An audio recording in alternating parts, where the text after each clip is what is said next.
is session 1 of what I'm calling free will. So it's the topic I'm choosing to look at this week.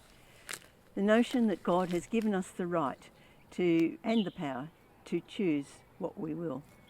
The truth of this is shown in the story of Adam and Eve, where they chose to disobey God, to eat of the tree of the knowledge of good and evil. And they did it because, well, it seemed like a very good idea to them, but also says that the fruit looked good to eat.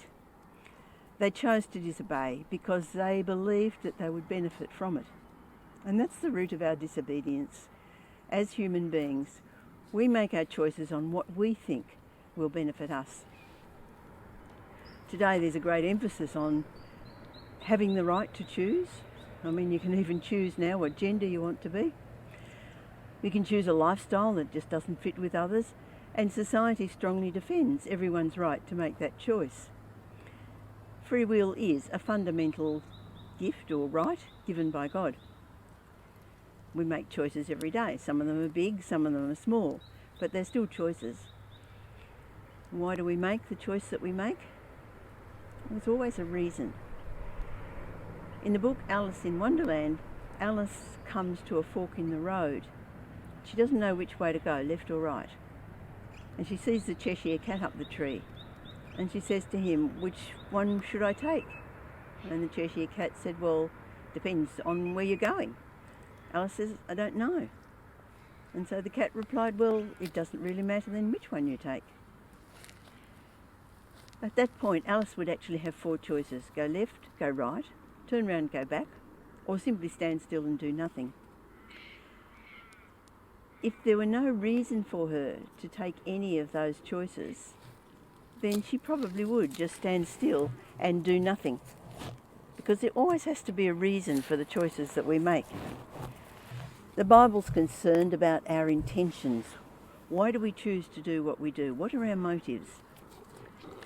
The brothers of Joseph sold him into slavery because they were sick of this little brother who they thought was their father's favourite, and they thought he was just a spoiled brat. Their motivation was bad. And while they chose from bad motives, God was able to actually use this for good and use Joseph to save the nation of Egypt from starvation.